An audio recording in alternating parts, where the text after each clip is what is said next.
My sister ignored her children for 18 years, and now she demands money from me. I raised my selfish sister's 3 children after she abandoned them.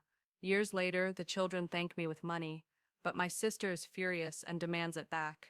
I am 48 years old and my younger sister Diane is 46. We never got along as kids. She was always too arrogant and sometimes unkind to me. So our paths diverged right after high school graduation. I went to college, and she decided to move in with her then boyfriend. It was a good thing her boyfriend was wealthy, because our parents wouldn't have been able to pay her rent. However, Diane made it clear to her parents that their opinion of her life didn't matter to her, and she would do whatever she wanted. Her parents didn't try to stop her and just let her live her life as she pleased. At 20, Diana gave birth to twin girls by her boyfriend, and at 21, a boy. Her parents were happy for her, but worried at the same time, because she had many responsibilities and no job. She was completely dependent on her boyfriend financially. Diane never married him, which in my opinion was a mistake, because in a marriage she could have counted on alimony after they broke up. They broke up when Diane found out he was cheating on her. Fortunately, he was paying child support, but gave up his paternal rights. At the time, the girls were 3 years old, and my nephew was 2. After that, my sister was left all alone and needed all the help she could get to support herself. I didn't have a good relationship with her, but for my parents' sake, I decided to help her. I had a decent income at the time, but not enough to support all 4 of us. Nevertheless, I was able to contribute a small amount each month to help her and her parents. The first few months were very difficult for Diana. She had no diploma or work experience, so she had to start from scratch and put in a lot of hours to get things done quickly. But it wasn't easy, because she couldn't leave her children at home alone, and hiring a nanny was too expensive. She had to rely on me or her friends. Our parents also worked and helped her financially, but they couldn't take care of the children. The same was true for me. Diana didn't have any friends who were willing to take responsibility for her children. They all had their own businesses and jobs, and no one was willing to take on that kind of workload. So she had to work minimum wage jobs with flexible hours to get home sooner and avoid the high costs of babysitters. This went on for a couple of years, and it seems that Diana began to dislike her own children, believing that they were hindering her success. In her opinion, they were the only reason she was failing. I visited Diane occasionally, but not for her sake, but for the children. I wanted to make sure they were okay. Despite my bad relationship with my sister, I couldn't be indifferent and let innocent children suffer because of her terrible decisions. My parents and I checked in regularly to see how the kids were doing, and they were constantly complaining about how badly Diana was treating them. She scolded them over little things and snapped at them just for acting like kids and trying to have fun. Their lives were miserable. I wanted to take them out of the house and keep them, but I couldn't do that. She was their legal parent, and I had no rights to them. Plus, she was getting child support from her ex-boyfriend and struggling to make ends meet.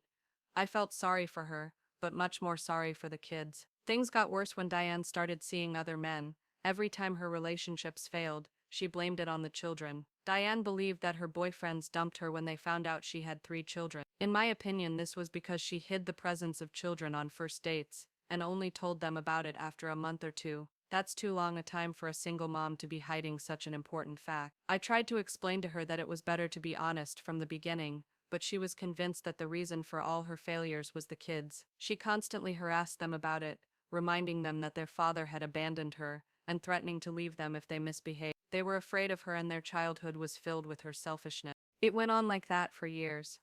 More than once I wanted to take my nephews and run away. But I couldn't. I didn't have the right to file for custody or seek services, because her behavior, bad though it was, didn't fall under the definition of abuse that would warrant intervention. It was emotional neglect, but not serious enough to have her parental rights terminated.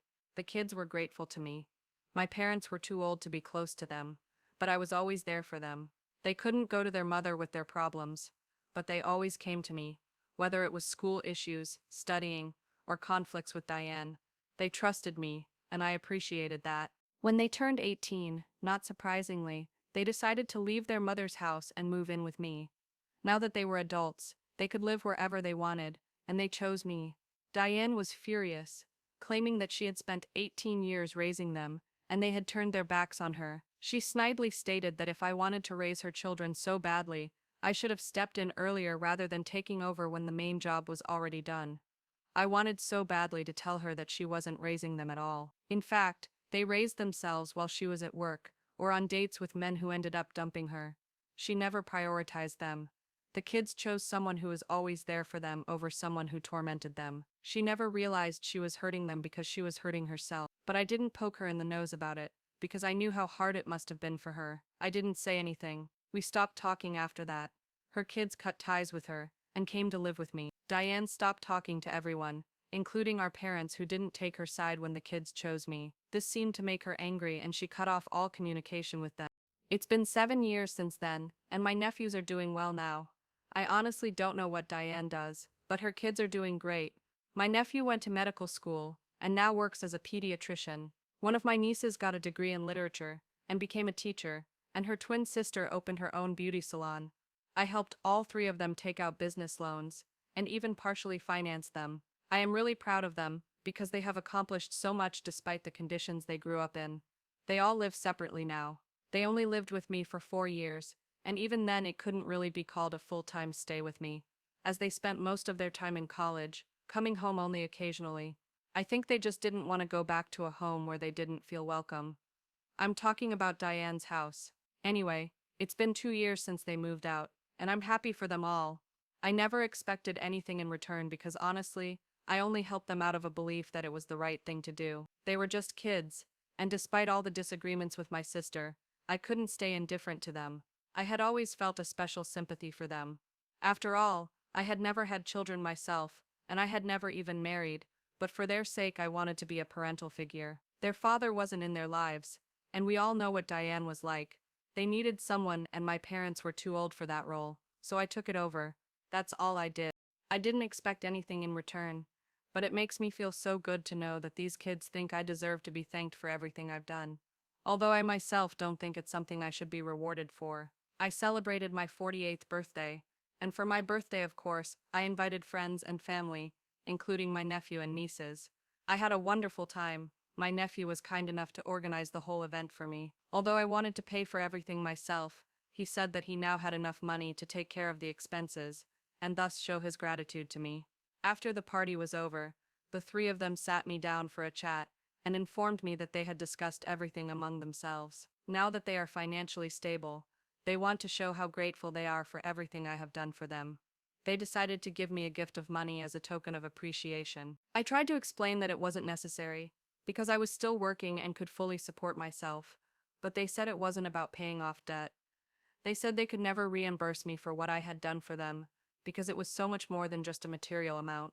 The support I gave them and the faith I had in them is something that cannot be compensated for, so this gesture was their small attempt to express their gratitude. I was touched by their sincerity and decided to share it on my social media page. I just wanted to thank them for everything they have done for me. My sister and I haven't spoken in the past few years, so I didn't think it would affect her in any way. She blocked me on all social media, and I was sure she wouldn't even see this post, so I figured it was safe. Honestly, Diane never tried to connect with us or find out how her kids were doing after they left home. Yes, they were the ones who first cut off contact with her and moved in with me to be away from her, but that was essentially her fault. The least she could do was show interest in their lives and try to be a mother to them to make up for her mistakes. But to be honest, she didn't care much about that. It's been 6 years, but I should have known that, as soon as she found out that her kids were now financially successful, she would be like a bloodhound to find out how much money she could get from them. In her message, she wrote that she saw my post and now wanted to talk about her kids. She admitted that she messed up and wasn't a good mother to them, but now feels she wants to rebuild a relationship with them. She stated that she wants to give herself another chance to be a mother as she has missed them a lot for the past 6 years. I don't know how true her words are, because if she really missed her children, she might have contacted me at least once. She asked me to talk to her kids and try to fix their relationship since they were good to me. The timing of this message seemed extremely suspicious to me, and I chose to ignore it because I was furious at her obvious intentions. When I didn't respond to the message, she called me in the evening, and that's when I couldn't stand it. She said she wanted me to talk to her children and help her get back in touch with them. I replied that I wasn't going to do that, because I understood her intentions perfectly. It was clear to me that she was not interested in the children's welfare, but in access to their money. She didn't care about their well-being. She was faking it to get close to their accounts. She had not the slightest desire to be a mother again. If she was truly sorry for her actions, she would have addressed her children directly, instead of trying to act through me. She couldn't even get over her pride and ego, still expecting the kids to make the first move on their own, even though she was the one who messed up. Her arrogance was simply astounding. She tried to argue and claimed that she didn't want their money and that she was offended that I thought that, but I told her I wasn't implying that.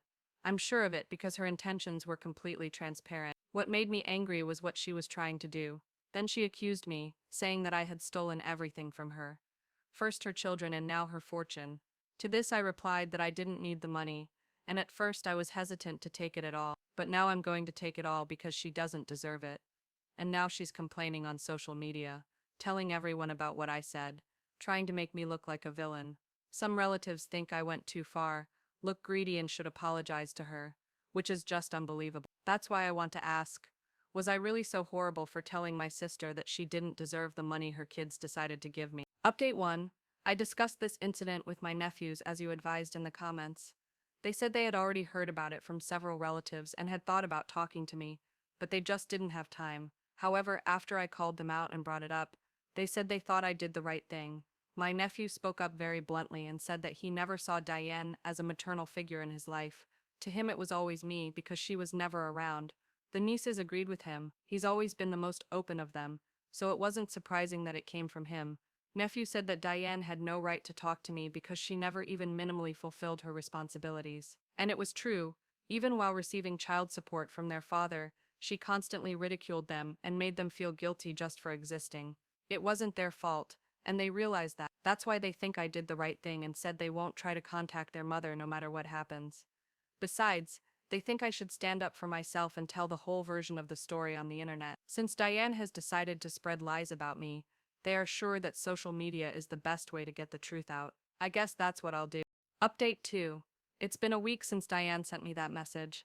Today I have gotten a lot of calls from family members and people who have been in contact with her. They were telling me what I did was wrong, and things like that. It was starting to get tiring. I had a job that made me unable to write a response earlier, but today I decided I had had enough. After a brief conversation with my nephews, I finally decided to publish a post telling my side of the story, and in a way their story as well. I don't think anyone in the family knew what these kids went through growing up, how much ridicule they listened to every day, just because Diana decided to get pregnant early and gave up everything for her then boyfriend. Even after that, she continued to blame others for her decisions and tried to make it seem like she was trying her best for her children, but in reality she was never there for them. She was telling everyone that I had stolen her children from her, and now money, because her children were now financially successful. People deserved to know the truth, not just her distorted version of events in which she was the victim, not the person who hurt everyone. Many people had already judged me because they only heard her side and sympathized with her. But really, I deserved to tell my truth along with her children. So a couple hours ago, I wrote everything and published it. At this point, Diane hasn't responded to me. The only messages I've gotten have been from family members. Those who judged me before have now drastically changed their minds and are apologizing to me for jumping to conclusions. Honestly, it means nothing to me. I just wanted them to know the truth. I don't care what they think of me, but it was important for me to voice my truth and tell them how Diane treated her children. That's why they don't want to hang out with her anymore. Now that it's done, I'm ready to put it behind me. Honestly, I don't want anything more to do with Diane. I felt fine those 6 years she was out of my life, and I think the same can be said for her children. I don't understand why she needed to cause drama. If she needed money, she could have just asked for it instead of pretending like she really wanted to try being a mom again. Update 3. So, it's been a day since my post was published. Today, it seems that Diana finally decided to give me a response. Instead of contacting me directly, she continued to cause drama on social media and started commenting on my post, trying to make the case as if I was lying, but it didn't work. As soon as she started posting comments, her kids immediately got into a correspondence, reminding her of specific instances from their childhood when she behaved horribly with them. This went on for about an hour, and honestly, I didn't feel sorry for her at all. My nephews and I even enjoyed it. They totally humiliated Diane, and she just didn't have a chance to get away with it because every lie she tried to use to make me look bad was immediately exposed. In general, this went on for about an hour, and then Diana started deleting her comments so that people couldn't catch her in a lie. But it was too late. A lot of people managed to see what was going on in the comments. From what I understand, other people started judging her too. She started deleting comments and retracting her words, and then eventually blocked me and her own children at the same time. It was her way of giving in, and I'm glad she did, because she had no chance of winning in this argument anyway. We have a clear advantage here. I thought deleting the comments would be the end of this story, but after that she still decided to reach out to me personally. She sent me a message saying that she hoped I was happy now that I had made her look bad, and everyone hated her. I thought it was pretty ironic, since that's what she was trying to accomplish by spreading untruths about me. She started the story, and now that I just responded in the same way, she can't handle it. I don't understand why people start conflicts if they are not prepared for the consequences. It's just not a good idea to start a fight if you don't want to be in the middle of it. Anyway, I ignored her message, and we all decided to just ignore her. She doesn't deserve our time anymore. Period. So be sure to post in the comments what you think about this whole situation. Now for my opinion on this story. In general, I think that the author certainly chose a very loud headline, as if she actually raised these three children. When I learned that she didn't take an active part in their upbringing until their adulthood, and only got involved after the age of 18, I was a little confused. What's the point of the story then? Why does she consider herself their full parent? In fact, the basic work of upbringing has already been done. The most difficult period is the first years of life. Of course, some people think that even after 18 years of age, there are difficulties, but I think that the most difficult stage is childhood. At least after the age of 18, a person is already quite independent. Someone says that even after 8 years old, children are already much more independent and require less attention. This is not only my opinion. I have asked parents, and I am raising a child myself, so I understand how much nerves and effort goes into this process. Children require constant attention, and to say that she brought them up and not their biological mother, whatever she was, is frankly speaking strange. It is clear that their mother probably made mistakes, but she was the one who raised them. The author says, I couldn't take them away, because legally it was impossible. But honestly, it seems to me that if she offered that option, their mother would probably agree. Perhaps the author was just a weekend aunt, someone the children enjoyed talking to, who could be trusted with secrets, but who didn't face the basic challenges of parenting. Oh, I see. What aunt, if she's nice and understanding, doesn't tell her secrets? Of course, why would a mother say anything? All in all, to some extent, the author is good. But on the other hand, I don't quite understand why she takes all the credit. The children are still young. They don't fully realize the whole picture. That's why they idolize their aunt so much. Or maybe we'll never realize it. Who knows? Maybe when they have children of their own, it will become a little clearer to them. I think so. I realize that now there will probably be many people who strongly disagree with me. Well, okay, write in the comments. Let's discuss it. In the meantime, thank you for watching this video to the end. Watch our previous video. It will appear here somewhere. Good luck to you.